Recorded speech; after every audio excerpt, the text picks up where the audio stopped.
तो ये वक्त है 1980 का। एक छोटी बच्ची जंगल में अपनी फैमिली के साथ कैंपिंग करने आई है। नदी के करीब से गुजरते हुए उसे एक लड़की गाना गाती सुनाई देती है, जो इस छोटी बच्ची को फूल तोड़ता देखकर अपने पास बुला लेती है। इस लड़की का नाम था रोज, जो अब छोटी बच्ची को मैजिक ट्रिक्स दिखाने लगी। तभी न जाने जंगल में किधर से काफी सारे लोग आ गए, जो उस बच्ची को अजीब तरीके से देख रहे थे। बच्ची डर गई। तब रोज ने उसे कहा, घबराओ नहीं, ये सब मेरे दोस्त हैं। बच्ची डर कर चली न जाए, इसलिए रोज ने बच्ची का हाथ भी पकड़ लिया। जिसके बाद ये सभी लोग उस बच्ची के करीब आकर उसे मार देते हैं और तब हमें रोज की आंखें चमकती दिखाई देती हैं। बाद में हमें हकीकत पता चली कि रोज और उसके सारे साथी वैम्पायर्स के सैटेनिक कल्ट से थे, जो बच्चों को खाते या उनका खून नहीं पीते थे, बल्कि ये पूरी दुनिया से ऐसे बच्चों की तलाश करते थे जिनके अंदर शाइन हो। शाइन इस मूवी में गॉड गिफ्टेड मैजिक को कहा गया है। और फिर शाइन वाले बच्चों को मारने के बाद जो उनके अंदर से स्टीम निकलती है,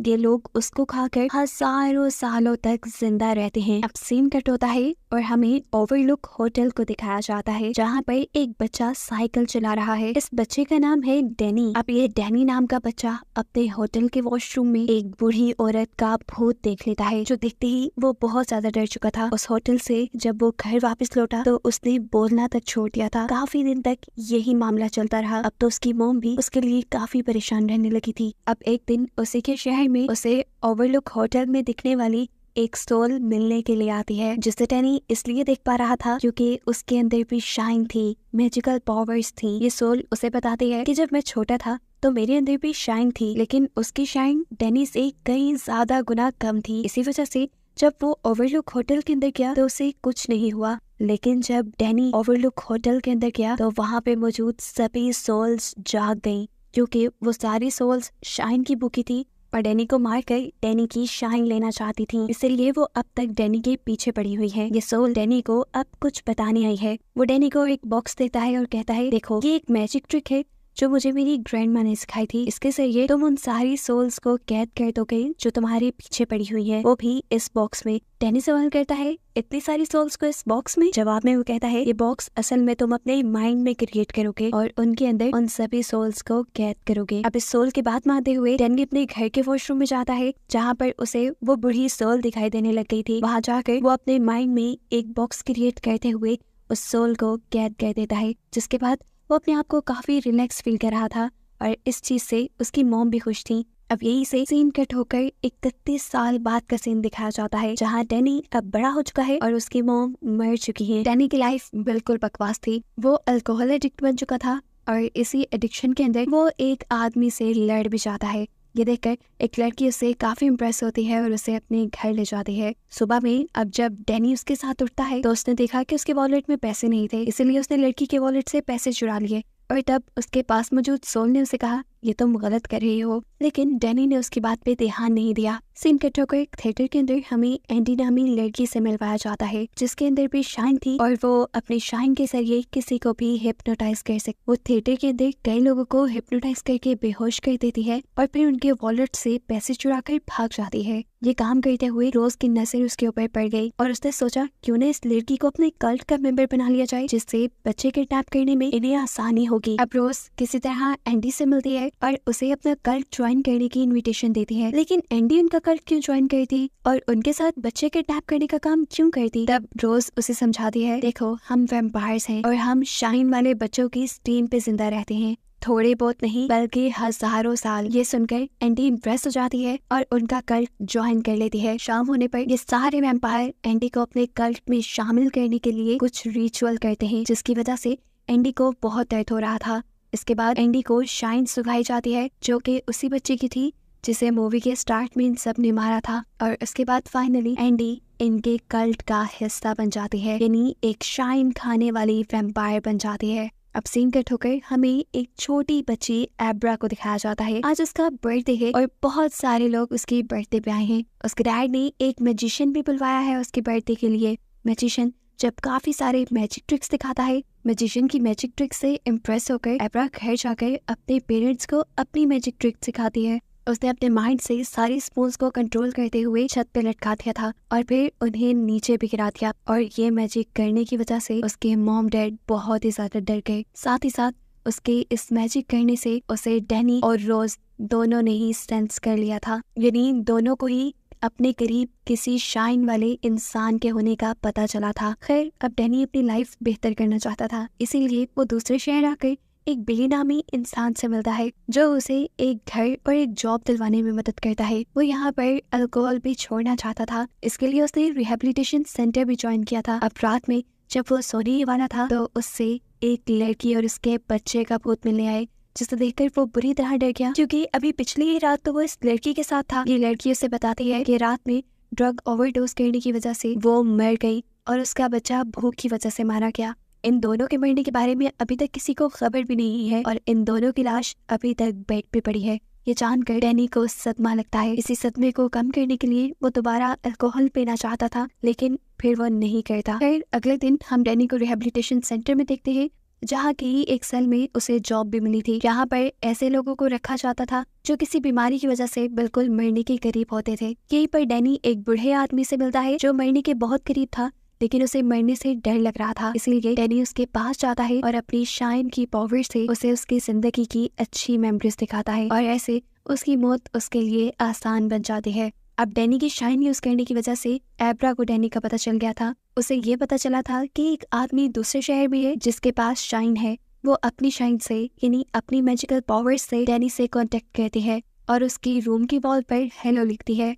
डैनी भी जान गया था कि ये काम किसी ऐसी बच्ची का है जिसके पास शाइन है। वो भी उससे बातें करने लग जाता है और एब्रा ये जानकर खुश हो जाती है कि वो दुनिया में अकेली नहीं जिसके पास शाइन है, यहाँ पर और भी बहुत से लोग हैं। खैर, अब यहाँ से कहानी 8 साल आगे जाती है और हम दोबारा डैनी को देखते हैं जो अब नशे बिल्कुल छोड़ चुका है और वो लोगों की आसान मौत में उनकी मदद करता है। यानी मौत के मुश्किल वक्त में वो लोगों को उनकी अच्छी मेमोरीज दिखाता है, जिससे उनकी मौत उनके लिए आसान बन जाती है। इसीलिए शहर में वो डॉक्टर स्लीप के नाम से मशहूर हो गया था। हमें देखने को मिलता है कि अपनी शाइन की वजह से एब्रा और डैनी दोनों रोजाना बातें करते हैं, लेकिन आज तक वो एक दूसरे से नहीं मिले। सीन कट होकर हम रोज और उसके कल्ट ग्रुप से मिलते हैं जो आजकल भूखे मर रहे थे क्योंकि शाइन वाले बच्चे उन्हें मिल नहीं रहे थे। रोज को अब पता चलता है कि उनके कल्ट ग्रुप का एक मेंबर जो लगभग 1000 साल का हो गया था, वो अब भूख की वजह से या ये कह लें कि शाइन ना मिलने की वजह से मरने वाला है। उसे बचाने के लिए रोज अब अपना थर्मस खोलती है जिसमें उसने काफी शाइन इकट्ठी की हुई थी, जो सुखाकर वो उस आदमी की जान बचाती है। जहाँ रोज का ही एक साथी एक और शाइन वाले बच्चे को आखिर ढूंढ ही लेता है, जिस बच्चे को ये लोग एंडी की मदद से हिप्नोटाइज करके किडनैप कर लेते हैं। ये लोग उसे एक करीबी पार्क में ले आते हैं और जमीन पे बांध कर रोज उसे टॉर्चर करना शुरू कर देती है और उससे निकलने वाली शाइन के ऊपर ये सभी लोग टूट पड़ते हैं। उसके दुख, टॉर्चर और दर्द को दूर बैठी एब्रा सेंस कर लेती है और बहुत ज्यादा चिल्लाती है। उस बच्चे के मरने की वजह से एब्रा को बहुत ज्यादा सदमा लगा था। वो ये बात डैनी को भी दीवार पे लिखकर बता देती है कि एक मर्डर हुआ है। ये सभी वैम्पायर अब उस बच्चे की स्टीम लेने के बाद उसे दफना देते हैं और अब रोज अपने पूरे कल्ट को बताती है कि किसी ने उनको सेंस कर लिया है, कोई उनको जान गया है, किसी को पता चल गया है कि उन्होंने मर्डर किया है। और जिस बच्ची को ये बात पता चली है उसकी शाइन किसी आम इंसान से 1000 गुना ज्यादा है और अगर हम उसे पकड़ कर मार देते हैं तो हम उस बच्चे की शाइन से 10 साल तक जिंदा रह सकते हैं, वो भी बिना किसी को मारे। अब एब्रा, जिसे बच्चे की मर्डर की क्यूरियोसिटी हो गई थी कि आखिर उसे किसने मारा है, वो इंटरनेट पे गुमे हुए बच्चों के बारे में इंफॉर्मेशन लेती है, जहाँ पर उसे मरने वाले बच्चों का पता चल जाता है। अब वो उस बच्चे की मेमोरीज के अंदर जाती है और देख लेती है कि आखिर उसके साथ हुआ क्या था, उसका मर्डर किसने किया था। उसे अब वैम्पायर की कल्ट के बारे में पता चल चुका था। वो अभी उस बच्चे के मर्डर की और इन्वेस्टिगेशन कर रही थी कि एकदम से वो रोज के माइंड के अंदर पहुंच गई। रोज जो इस टाइम एक ग्रोसरी शॉप में थी, वो भी अपने माइंड के अंदर एब्रा को देख चुकी थी। वो उसकी शक्ल देखने के लिए एक शीशे के पास जाती है। उसे देखते हुए वो उसे कंट्रोल करने ही वाली थी कि एब्रा ने फौरन रोज के साथ अपना कनेक्शन तोड़ दिया और इतनी अचानक से कनेक्शन टूटने पर रोज अपने आप को संभाल नहीं पाती और दूर जाकर गिरती है। रोज फौरन अपने साथी को जाकर बताती है कि हमने जितना सोचा था उस लड़की के पास उससे कहीं ज्यादा ताकत है, क्योंकि वो रोज के माइंड के अंदर से चली गई थी। अब एब्रा को उस बच्चे के मर्डर को इन्वेस्टिगेट करना था। उसे पता था कि इसमें उसकी मदद डैनी ही कर सकता है, इसीलिए वो अगले दिन स्कूल नहीं जाती बल्कि डैनी से मिलने के लिए जाती है। डैनी भी उससे मिलकर खुश होता है और उसे बताता है जिसे एब्रा मैजिक समझ रही है उसे शाइन कहते हैं। यहाँ पर एब्रा डैनी को उस वैम्पायर कल्ट के बारे में बताती है जिसने उस बच्चे का मर्डर किया था। असल में एब्रा चाहती थी कि ये दोनों मिलकर उस बच्चे की डेड बॉडी को बाहर निकालें, जिसके बाद उस वैम्पायर गर्ल को उनके किए की सजा मिले। लेकिन डैनी इस सारे पंगे में नहीं पड़ना चाहता। वो एब्रा को भी यही मशवरा देता है कि तुम्हें भी अपनी शाइन को यूज करना बंद कर देना चाहिए, वरना वो कल्ट तुम्हें भी सेंस करके तुम्हें भी मार डालेगा। फिर इनकी ये मीटिंग यही खत्म होती है और रात होने पर अब डैनी से मिलने वही सोल आती है जो बार बार आया करती थी। वो डैनी से कहती है तुम्हें एब्रा की मदद करनी चाहिए, वरना वो कल्ट एब्रा को ढूंढ कर उसे मार देंगे। और रही बात मेरी, मैं अब हमेशा के लिए अपनी सोल्स की दुनिया में जा रहा हूँ, आइंदा मैं तुमसे कभी मिलने नहीं आऊंगा। ये सुनकर डैनी को थोड़ा दुख हुआ था, लेकिन अब उसने फैसला कर लिया था एब्रा की मदद करने का। सीन कट होकर अब हमें दिखाया जाता है कि वैम्पायर रोज अपनी बॉडी से अपनी सोल को अलग कर लेती है और फिर आसमानों में उड़ते हुए एब्रा की शाइन पावर को सेंस करते हुए उसके घर में घुस आती है। वो उसकी मेमोरीज में जाकर उसे कंट्रोल करके उसे मारना चाहती थी, लेकिन एब्रा तो उसके आने के बारे में पहले से ही जानती थी, इसलिए एब्रा ने उसके लिए एक जाल बिछाया हुआ था। जैसे ही रोज उसकी मेमोरीज के अंदर जाती है, एब्रा उसके हाथ को पकड़ लेती है, जिससे रोज को बहुत ज्यादा दर्द होता है और वो बिना यहाँ कुछ भी किए फौरन यहाँ से भाग जाती है। यहाँ आने पर उसे पता चलता है कि अब उसके कल्ट के कोर मेंबर जो कि काफी बूढ़े हो चुके थे वो मर रहे हैं, क्योंकि इनके पास टीम बची ही नहीं। एंडी से पूछते है ये क्या हो रहा है, तुमने तो कहा था कि हम लोग मरते नहीं है। तब रोज बताती है ऐसा नहीं था, मैंने तुम्हें ये बताया था कि हम लोग जितनी ज्यादा स्टीम लेते हैं उतना ज्यादा जिंदा रहते हैं। इन्हीं की बातों के दौरान ये देखते हैं कि इनके ग्रैंडपा मारे जाते हैं और रोज और उसके सारे साथी उनकी बॉडी से निकलने वाली स्टीम को खा जाते हैं। यहाँ पर रोज का साथी उसे बताता है कि हम एब्रा को ढूंढने के लिए जा रहे हैं, लेकिन हम तुम्हें साथ नहीं ले जा सकते क्योंकि वो तुम्हारे माइंड को कंट्रोल कर सकती है और फिर हमारा प्लान भी जान सकते हैं।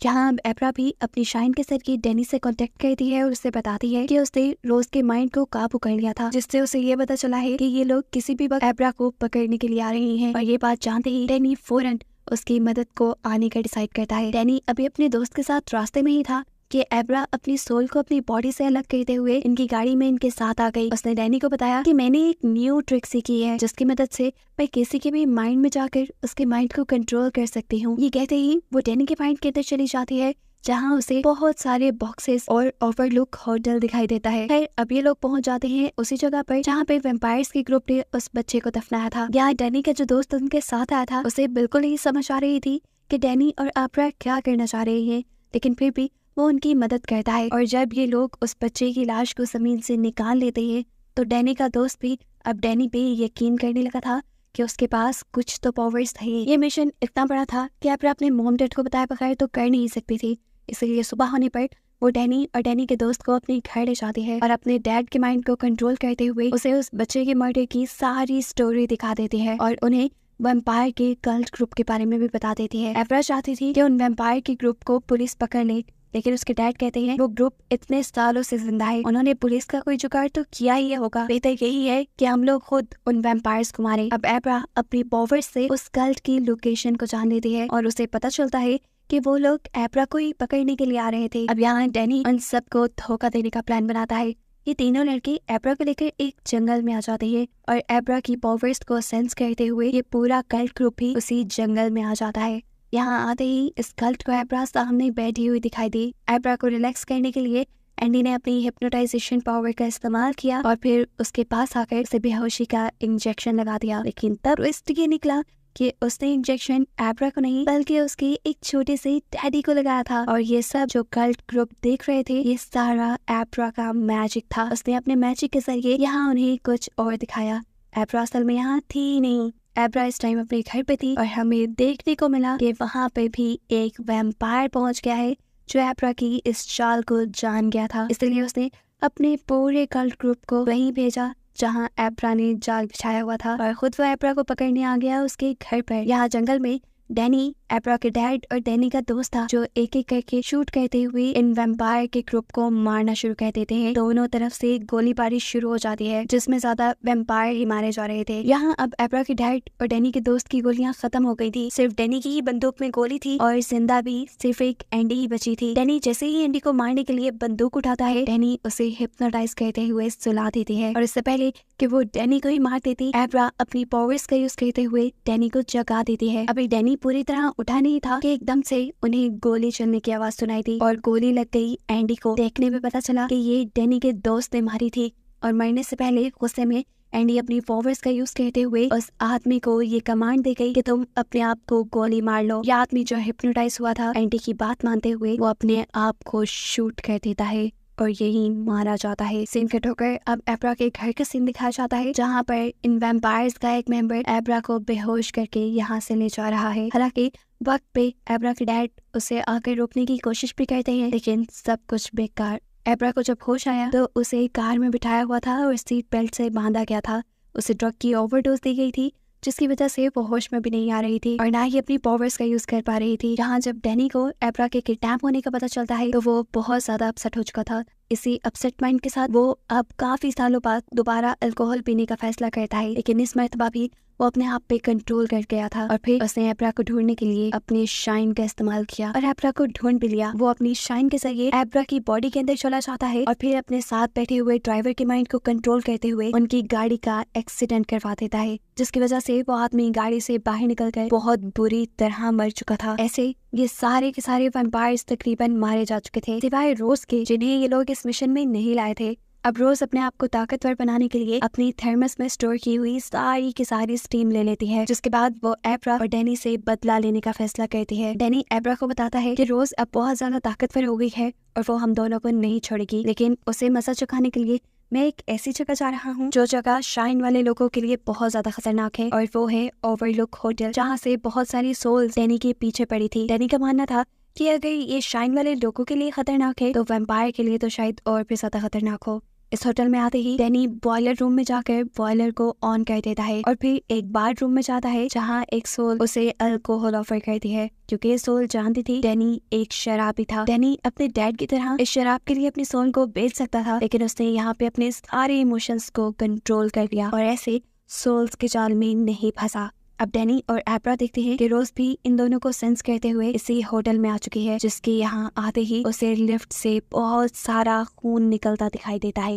इसके बाद रोज आगे बढ़ती है तो उसे डैनी और एब्रा मिल जाते हैं जो दोनों एक ही साथ अपनी शाइन वाली पावर्स से उसके ऊपर हमला कर चुके थे। उनके इस हमले की वजह से रोज पहुंच चुकी थी एक अजीब से दुनिया में जो बिल्कुल एक पजल जैसी थी जहाँ पर बार बार एब्रा आकर उसके ऊपर हमला कर रही थी। अब अगली मर्तबा जब एब्रा उसके ऊपर हमला करने के लिए आती है तो रोज बिल्कुल तैयार खड़ी थी। वो एब्रा को पकड़ लेती है उसे मारने के लिए लेकिन तभी उसे पता चलता है कि ये माइंड एब्रा का नहीं बल्कि ये माइंड डैनी का है जहाँ पर वो उसे एक बॉक्स में बंद करना चाहता है। ये एहसास होते ही रोज फौरन डैनी के माइंड से बाहर निकल आती है जिसके बाद अब वो डैनी और एब्रा के सामने थी। एब्रा उसे देखते ही भाग जाती है जबकि यहाँ रोज डैनी को अपने कल्ट में शामिल होने की ऑफर देती है लेकिन डैनी जैसे ही इनकार करता है और उसके ऊपर हमला करने वाला होता है वैसे ही रोज उसके हाथ से उसकी एक्स लेकर उसी के ऊपर हमला कर देती है। इस हमले से डैनी को बहुत ज्यादा दर्द हुआ था। रोज ने उसे उठाकर सीढ़ियों से नीचे भी फेंक दिया था। दर्द की वजह से उसके अंदर से उसकी शाइन निकलने लगी थी जिसे रोज अब अपने अंदर ले रही थी। अब यहाँ पर रोज डैनी को मारने के लिए उसके माइंड के अंदर चली जाती है जहाँ डैनी फौरन अपने माइंड के अंदर मौजूद सारे बॉक्सेस खोल देता है जिसमें उसने ओवरलुक होटल के सभी सोल्स को रखा हुआ था। वो सोल्स जो कई सालों से डैनी के माइंड में मौजूद बॉक्सेस में बंद थी काफी भूखी थी। वो वहां से बाहर निकलते ही किसी भूखे शेर की तरह एक वैम्पायर यानी इस रोज के ऊपर हमला कर देती हैं और उसे बुरी तरह मार कर खा जाती हैं। जिसके बाद ये सारी सोल्स मिलकर डैनी को भी अपने कंट्रोल में कर चुकी थी। वो उसे पोसेस कर लेती है और फिर डैनी अपने ही साथी यानी एब्रा को मारने के लिए अपनी कुल्हाड़ी लिए उसके पीछे भागता है। यहाँ पर एब्रा को भी इस होटल की सभी सोल्स दिखाई देती हैं और तभी उसके सामने डैनी भी आ जाता है। डैनी अपने आप को बहुत ही मुश्किल से उन सारी सोल्स के पोजेशन से निकालता है और एब्रा से कहता है जाओ, मैंने यहाँ का बॉयलर रूम ऑन कर दिया था, यह होटल किसी भी टाइम भर जाएगा, तुम यहाँ से निकल जाओ, यहाँ की सारी सोल्स मारी जाएंगी। अब आखिरी वक्त में डैनी को उसकी मॉम की सोल दिखाई देती है जिससे उसकी मौत आसान हो गई थी। बाहर खड़ी एब्रा इस पूरे होटल को जलता देख रही थी और वो होटल के जलने से ज्यादा डैनी की मौत की वजह से दुखी थी। खैर सीन कट होता है और हमें काफी दिन बाद का सीन दिखाया जाता है कि एब्रा से मिलने के लिए डैनी की सोल आती है, बिल्कुल वैसे ही जैसे डैनी से मिलने के लिए एक अच्छी सोल आया करती थी। हमें पता चला है कि उस होटल की सभी सोल्स अब एब्रा के पीछे पड़ चुकी हैं, इसीलिए डैनी ने एब्रा को भी वही मैजिक सिखाया है जो उस सोल ने डैनी को सिखाया था, यानी उन सारी सोल्स को बॉक्स में बंद करने वाला मैजिक। यहाँ पर किसी से बातें करता हुआ एब्रा को उसकी मॉम सेंस कर लेती है। उससे आकर पूछती है किससे बात कर रही हो। एब्रा झूठ नहीं बोलती और बता देती है कि मैं डैनी अंकल के सोल से बात कर रही हूँ। मॉम, आपको पता है आफ्टर लाइफ भी होती है, जिस आफ्टर लाइफ के अंदर डैनी अंकल भी बिल्कुल ठीक है और मेरे डैड भी। ये सुनकर उसकी मॉम को भी अच्छा लगा था। जिसके बाद अब एब्रा वॉशरूम में गई थी उस बूढ़ी सोल को कैद करने के लिए, जिसे मूवी के स्टार्ट में डैनी ने बॉक्स में कैद किया था। और बस यही दिखाते हुए ये कहानी यहाँ खत्म हो जाती है।